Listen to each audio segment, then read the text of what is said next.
bengami par la grâce parce que ceux qui zaki kaka na nzela ya ba loi mutu moko ko benga ma mosali ya nzambe azali parce que ba loi e ko condamner biso nyonso. Mais ceux qui tozo telo ba nzambe, c'est par la grâce de Dieu, c'est par la grâce de Dieu que nzamba bengi biso to za basali na ye. Mais sikoyo pola kamwe kolobake ndenge nini bino bato nga na lokoti na fulu, bino bato nga na lokoti na potopoto, bino bato nga na lokoti na pauvreté, bino bato na lokoti na nzela ya mabunga.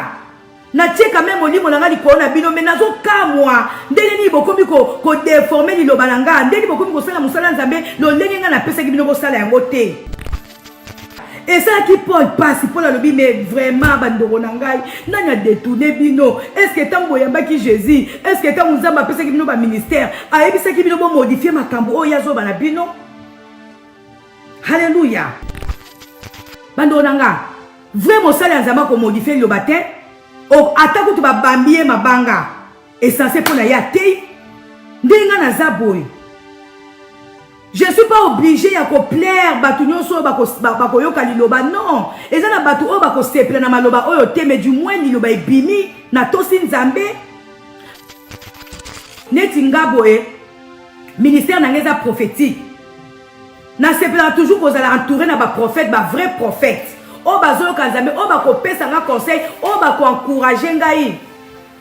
Na vision o nzamba pesinga et non pour même ça na changer vision. Alléluia. Alors Paul a remarqué que na kati na bana nzambe batu mingi ba changer ki vision na bango. Bali ba koma ki ko plaire batu au lieu ba plaire na mokili.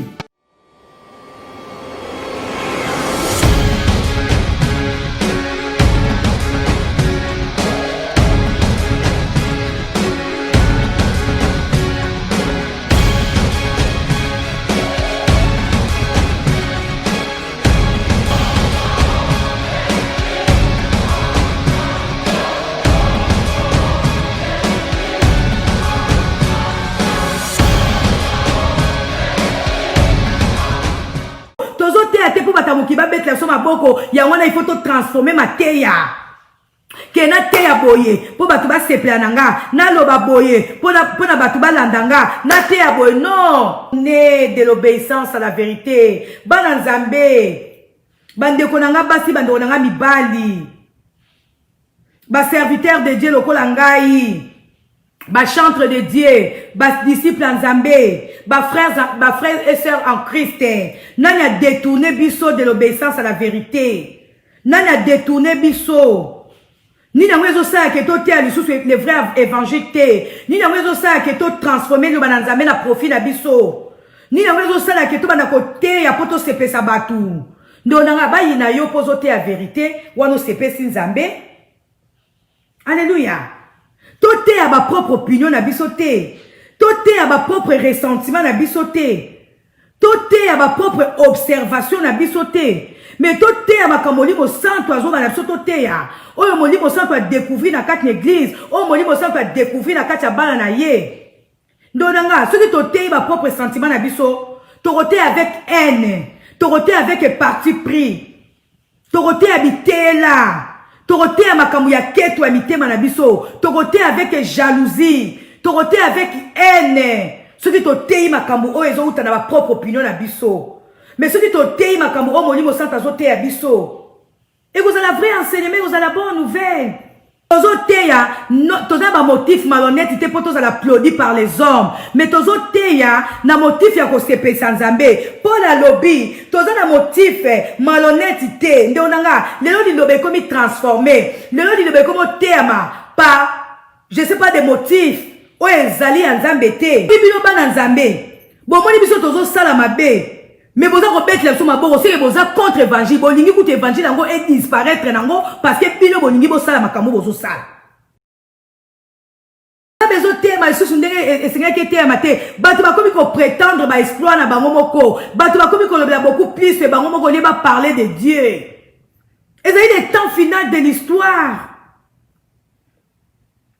Batu bakomi dépourvu de respect pour ce qui est sacré. Ndonanga Respect za lisusu te na makambo eza sacré. Respect za lisusu te na liloba na Nzambe. Respect za lisusu te po na biso basali ya Nzambe. Respect za lisusu te. Nani anga zo détourner bana Nzambe? Toko yeba ngo nani azo détourner biso bana Nzambe? Nani azo sala ke biso to te aso liloba na Nzambe ndenge Nzamba lingi to te yango te? Nani aza ko sala ke to tia zizani na kati ya bana Nzambe? Nani azo sala ke to seme trouble na kati ya bana Nzambe? Molimo Nzambe semaka trouble te. Molimo Nzambe pesaka bonne nouvelle. Alléluia. Pour changer en côté, pour détourner en côté la conseil à battre. Donc on soit bon conseil et pas ba conseil na biso pour encourager biso. Tout temps dans la vision on zamba pesi biso et non pour to changer ma vision na biso ou bien pour to transformer maloba on zamba pesi biso to teya. Né de l'obéissance à la vérité. Bana Nzambe. Bande konanga basi bande konanga mibali. Ba serviteur de Dieu lokola ngai. Ba chantre de Dieu, ba disciple en Zambé, ba frères et sœurs en Christ. Nani a détourné biso de l'obéissance à la vérité. Nani a détourné biso. Ni na wezo sa ke to tia lisusu les vrais évangéliques. Ni na wezo sa ke to transformer le bananzambe na profit na biso. Ni na wezo sa ke to bana kote ya poto sepe sabatu. Ndonanga ba yina yo pozo te la vérité, wano sepe si Nzambe.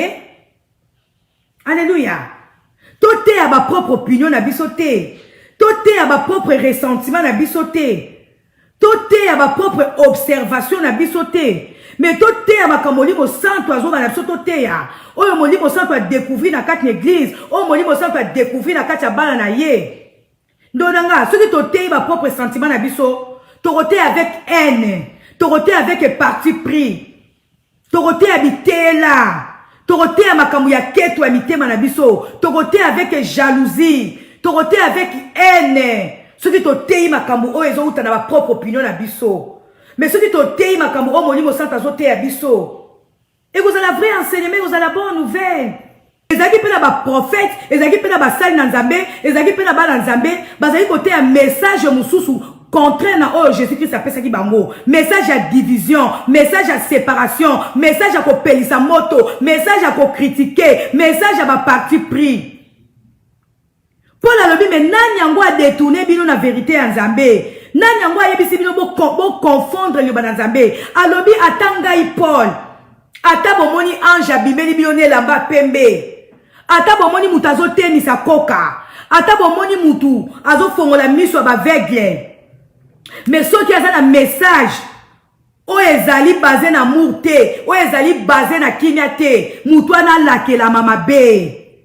Pourquoi Paul a le bas qui parce que ça qui remplit dans Saint-Esprit, a combien il a discernement des esprits, a comprenez qu'est-ce qui s'est passé maintenant na katia ba dans Nzambe, a comprenez qu'est-ce qu'on moli moni e balé ko contrôler église, na katia ba gana ba conseiller. Mais na retourna ba ngote ke oh non, boeb sanga nan. Nzamba bila ngana sela, e boeb sanga nan. Ce qu'on a conduit ministère ngande non. Ba bon conseiller bako encourager nga na sala ministère nanga ndenge Nzamba pesinga to na kozwa conseil na bato toza bango bon toza bango doctrine moko na ko no kwa na n'importe quel conseiller te po ya conseiller nga mabe aoya ko détourner nga aoya ko bisango mapata lokwa yo ote ya kaboye to moni changer na message faut que non nga na ote ya message o Nzamba pesinga lelo église Nzambe lelo bana Nzambe balingi to te ya makambo ko sepesa bango. Ceux qui ont été à ma cam, d'ailleurs la prophétie quand elle sort, et y est baraté, et ça encore la ezui, et ça encore la porte à battre dans le corps. Ceux qui ont se retrouvé dans la ma camouana, dit ma changement. Mais qu'on batte qu'on batte inga, qu'on batte qu'on batte yentel. L'île de Maza beta rezo bima, na muto azote ya wazo soit par naye, ngai mo pe nazo soit par nanga. Ngai mo pe moli mwanza meza ko interpeller na maloba on azote ya bino awa. Des fois la cause préparer ma terre nanga. Na komi ba inspiration o Nzamba pesinga. Mais tant on y a liboso na bino, modi mo santa zo continue toujours ko pesa ba inspiration. Ya wana souvent je me retrouve avec ba inspiration oh peut-être na check na ba note na ngate mais musu ces autres bimelanga sur place. Ndé moli mazo pesa ngana pesa ngo. Alors des fois je me tourne au sens maman il lobo eza boye, ngai pe nazo zwa. Neti ngaboye ministère na ngeza prophétique. Na sepela toujours ko za entourer na ba prophète, ba vrai prophète. O bazolo kanzambe, o bako pesa nga conseil, o bako encourager ngai. Na vision o Nzamba pesinga, et non pour même ça na changer vision. Alléluia. Alors Paul a remarqué que na kati na bana Nzambe, batu mingi ba changer ki vision na bango. Comment qui plaire Batou, au lieu de plaire na mokili.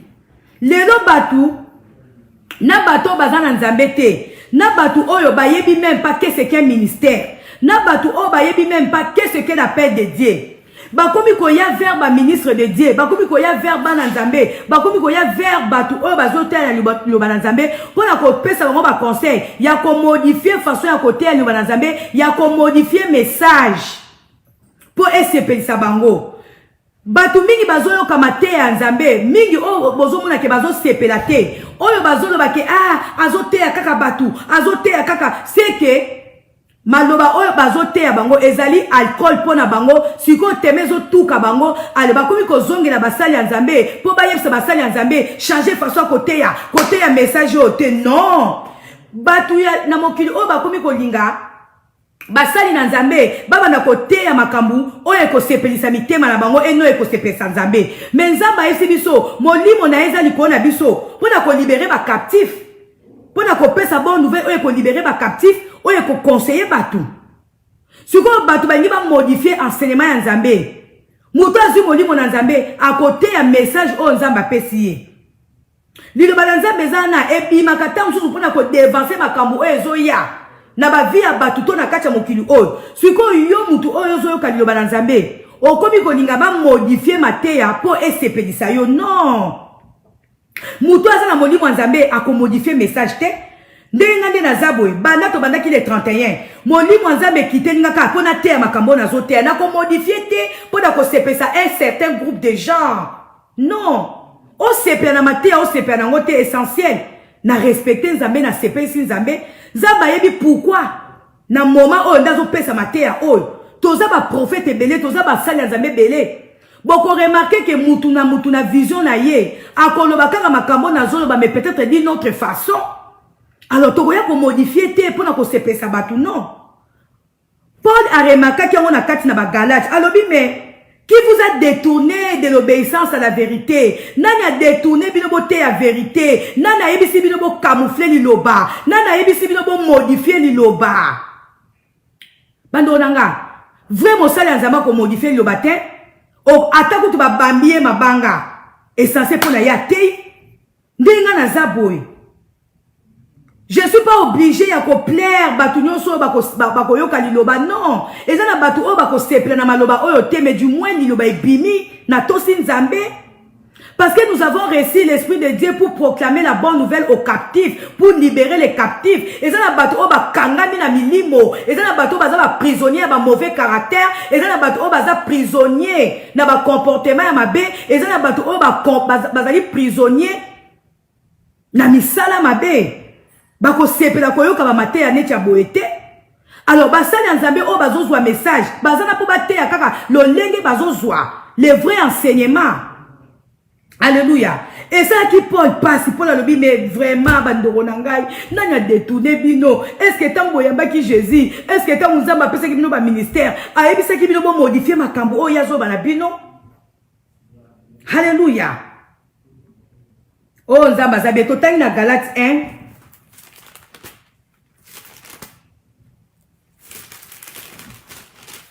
na Galates 1, verset 6 à 24. Oyo penza eza moulayi, mais torozwaka ba verset moko clé. Torobandango na 6. Galates 1, verset 6. Bible si biso.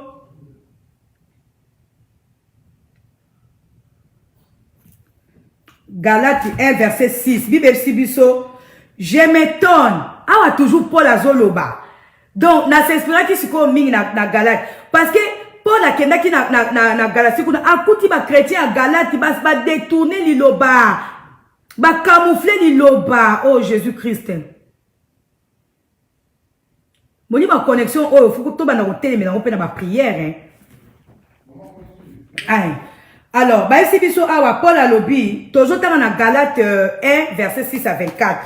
Paul a lobi je m'étonne de la rapidité avec laquelle vous abandonnez celui qui vous a appelé par la grâce du Christ pour vous tourner vers un autre message. Oh, merci Saint-Esprit. Paul a ici a continué toujours pour exhorter chrétien Galate. Abi, je m'étonne de la rapidité avec laquelle vous abandonnez celui qui vous a appelé par la grâce du Christ pour vous tourner vers un autre message. Galates 1, verset 6. Paul est là qui est mawa, Paul est là qui est rempli de cette alobi nazo kamwa rapidité oyo bilo bokomi nango ya ko détourner lilo banzambe. Ndonanga. Muto azana molimo nzambe ako comprendre rapidité ni lilo banzambe ezo bunga. Paul a qui rempli dans molimo nzambe alobi mais je m'étonne de la rapidité avec laquelle vous abandonnez celui qui vous a appelé. Ndonanga ndi tozabo eto benga mai pa Jésus Christ c'est par sa grâce. Bandonanga. Dès tozo telio banzambe boy. Et ça par la grâce de Dieu. To bengami par la grâce parce que ceux qui zaki kaka nanzela ya ba loi. Mutu moko ko benga ma mosali ya nzamba zalité parce que ba loi est pour condamner biso nyonso. Mais ceux qui tozo telio banzambe c'est par la grâce de Dieu. C'est par la grâce de Dieu que nzamba bengi biso to za basali na ye. Mais sikoyo Paul akamwe kolobake ndenge nini? Bino batonga na lokoti na fulu. Bino batonga na lokoti na potopoto. Bino batonga na lokoti na pauvreté. Bino batonga na lokoti na nzela ya mabunga. Na tcheka même olimo nanga likona bino menazo kamwa. Ndenge ni bokomi ko déformer liloba nanga. Ndenge bokomi ko sala musala nzambe lo ndenge nga na pesa ki bino bo sala yango te. Paul azaki ko kamwa ndenge nanga. Nous sommes appelés les ministres de Dieu par la grâce. Yawande ce qu'on peut la balayer qu'on rappelle ba Galatabi mais nazo kamwa rapidité obo komi nango ya ko bungisa liloba na nzambe nazo kamwa rapidité obo komi nango ya ko transformer liloba na nzambe ndonanga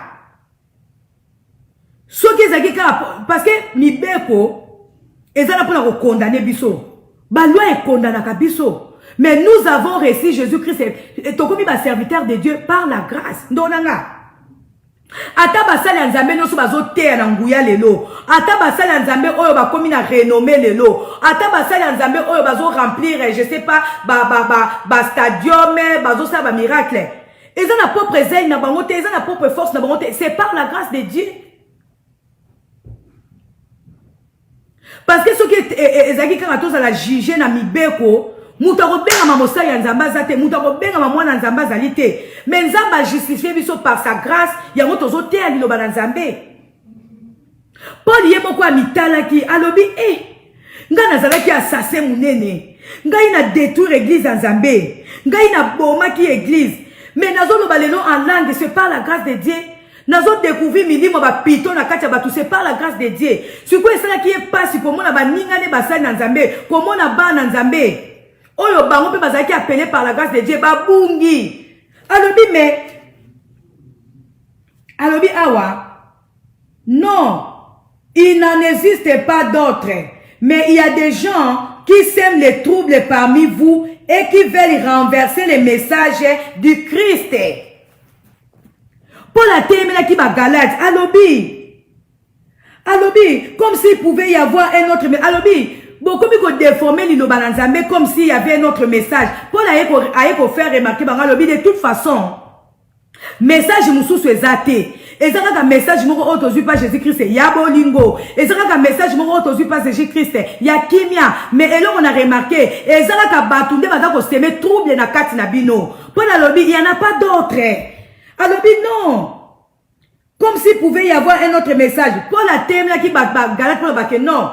Message mon sous exact, c'est un message mon quand on pas Jésus-Christ, mais seulement n'a remarqué que parmi vous il y a ceux qui veulent renverser les messages du Christ.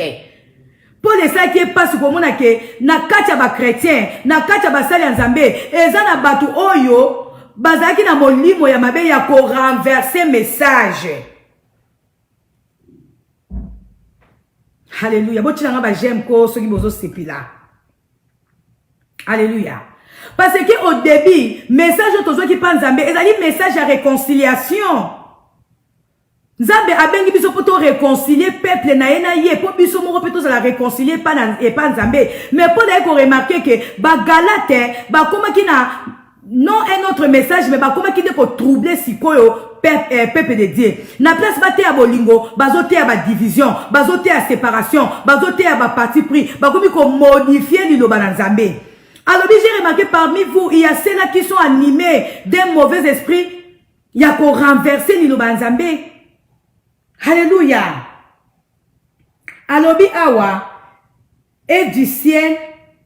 Alobi, eh bien, si quelqu'un, même nous, même un ange du ciel, vous annoncez un message différent de celui que nous vous avons annoncé, qu'il soit maudit.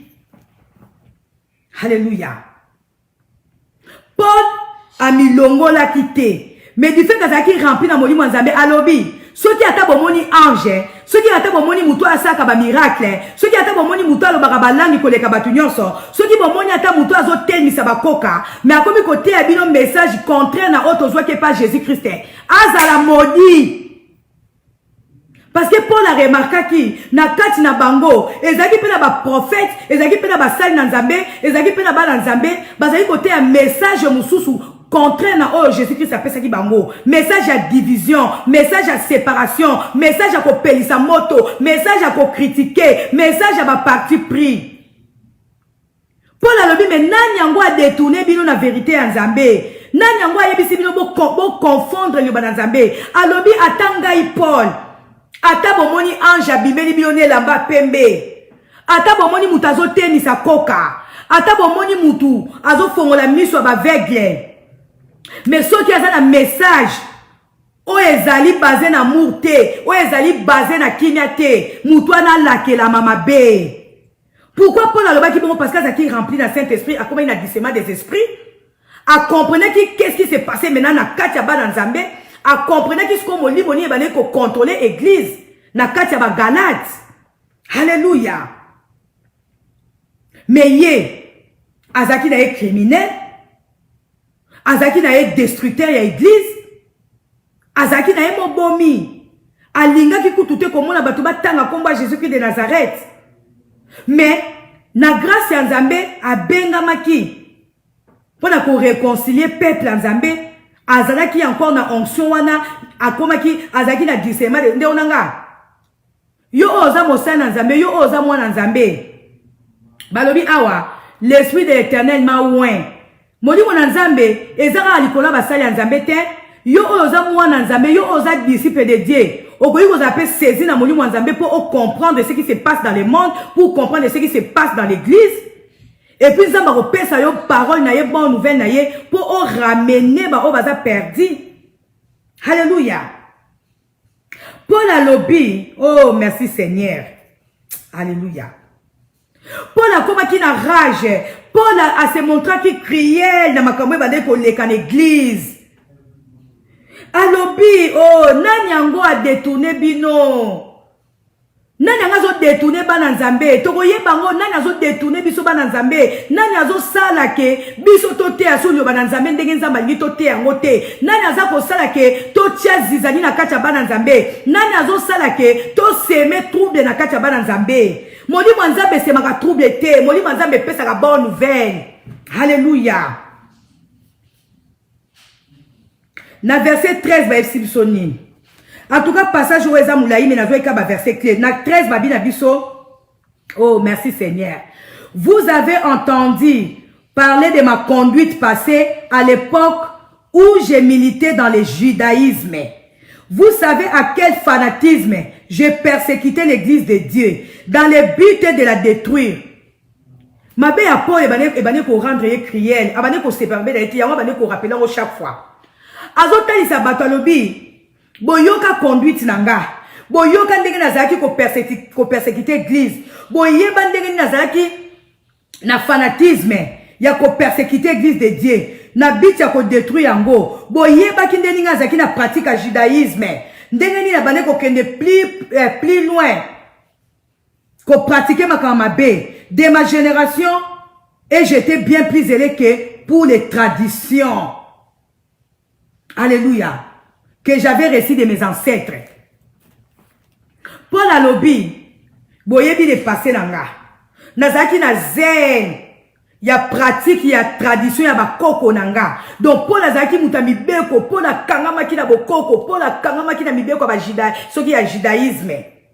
Mais azon reconnaître que par la grâce de Dieu, a comment qui libéré, a comment qui ce qu'on a liberté moko boye. Yanga bane ko rappeler bango mais pourquoi bozo bunga? Ngai kutu na uti koza na criminel. ngai kutu nazaki assassin, ngai kutu nazaki koboma église, mais molimo na nzambe siko ezali koona ngai mpona ko réconcilier peuple de Dieu. Mais siko ndenge nini bino bozo bosa ke bino pe bozo grâce wana ya kobenga basana nzambe, mais bozo wume na koboma église, bozo wume na kopesa message o nzamba pesi bino te.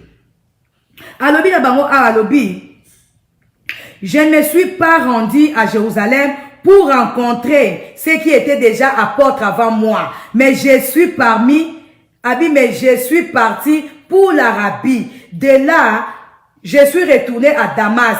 Ce n'est que 3 ans plus tard que je suis allé à Jérusalem pour faire la connaissance de Pierre, chez qui je suis resté 15 jours. Oh, merci Seigneur, Saint-Esprit de Dieu, merci. Bon, moni, toza na Galate 1, mais to bandaki on a 6, ezati na 24, mais ce qu'on a zozo ka ba verset ndam.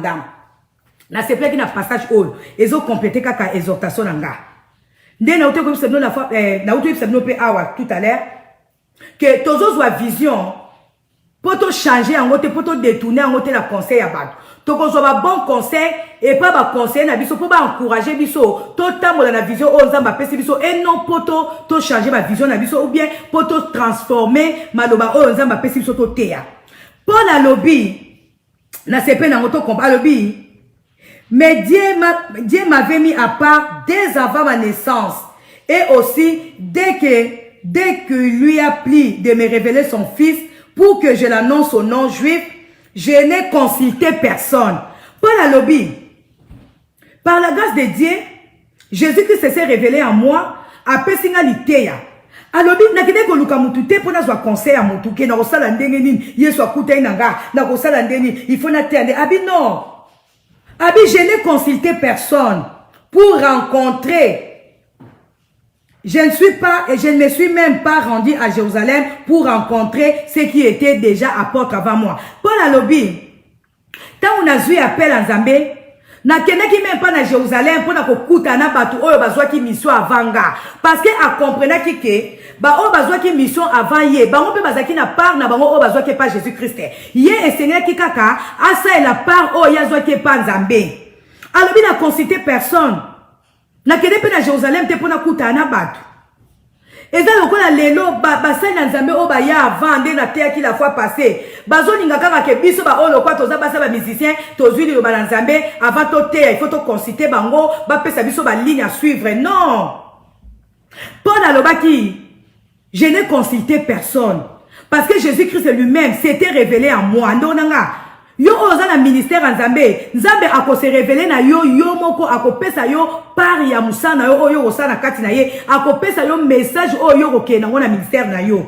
Évidemment, okoza na besoin ba conseiller mais okene ko tuna bango te avant yo banda musana etinga boy. Ngana joie de la part de Dieu, nazana ba conseiller. Mais na ko tuna bango te ke oh non, boy bisanga nang.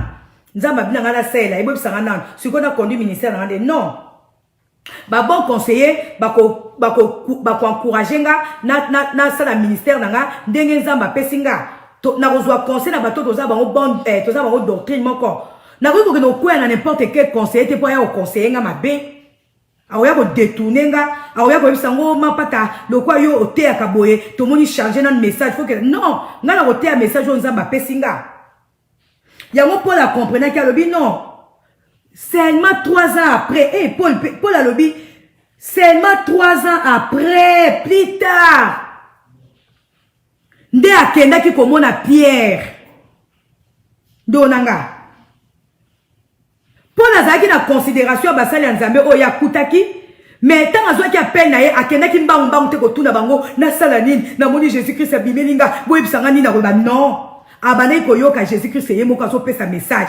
Ba lebi 3 ans après, 3 ans plus tard. Nde azoma ki na Jérusalem pour kuta na Pierre. Parce que yeba ki ke Pierre pas zwa ki wa ye pas na wa ye pas sengla ki yemo ko a expérimenter message on zamba pesa ki ye. Alléluia. Aboya ki ba déformer message na ye, aboya ki ba pesa ye ba message oya kote ya pa bana Nzambe. Eza kwa lelo batu balingi toteya lolenge bango balingi basepela koyoka. Batu balingi biso toteya makambo oyo ekosepesa bitema na bango non. Poya boyaki koyoka batu, abane koyoka onzambe, neti nga nazabu. Na kote ya message onzamba pesi ngai, mais na kosepela kozoba bon conseil, na bato tozoka bana bango même ministère, ba encourager nga na keliboso. Soki na bina na koyoka mutu nyoso, eza po balo balanga mama lembisa nanu, mama kote ya boyete non, nga message nzamba pesi nga ezaka fona kenda ngo kaboy. Mitema oyo koyamba eko sepela. Alléluia. Nous n'avons pas modifié les messages de Dieu, non, pour plaire aux hommes. Alors, je suis allé à Jérusalem pour faire la connaissance de Pierre, chez qui je suis resté 15 jours. Paul, 3 ans plus tard, tant qu'il y a un ministère, il y a un Pierre, avant qu'il n'y ait 15 jours. Et dans des monanga, basala nzambe pe mususu pe te basala yango oyo baza koyoka pena nzambe tant aux ministère na yo eza petit na moi lelo nzambe azo continuer ko se révéler pas batu ndonanga tant nzambe aza ko se révéler na yo yo kana nzambe yo moko message nini apesi yo exploiter message nzambe apesi yo koki mambangu to kino kuta na ba conseiller ba koya ko détourner yo parce que oyo zui eza o bango bazuite. Alléluia. So ote na kat na Bible Jérémie azaki na message mususu, Esaïe azaki na message mususu, Néhémie azaki na message mususu, Michée azaki na message mususu, Ézéchiel azaki pe na message mususu, Moïse azaki pe na message mususu. Mais bango nyonso bazaki kote ya Nzambe. Jérémie abane kote ya message ya Esaïe te, Jérémie abane kote ya message ya Ézéchiel te, Ézéchiel abane kote ya message ya Michée te. Chaque prophète a zaki na message na ye. Et ça, ba prophète nous na kat na Bible. Neti roi moko na kat na Bible. Tant ba ebisi tozo benga prophète oyo aya ko yebisa yo soki bitumba oyo okende okolonga. Wana lobi te bo bengela nga yete yeso ka ye awa alobaka kaka mabe, jamais alobaka makambo malamu, alobaka makambo mabe. Pourquoi? Parce que prophète wana bane ko linga kaka baloba ne kaka okolonga. Mais ça va prophète mususu bako yebisa opena mabe na yo ozo sala. Suko batu o bazala kacha mabe wana bako linga koyoka message wana te koma yango ye musaleka ko lobela batu. Yango ye musaleka ko critiquer batu. Non. Nga na zui message na nga ndenge nzamba pesinga.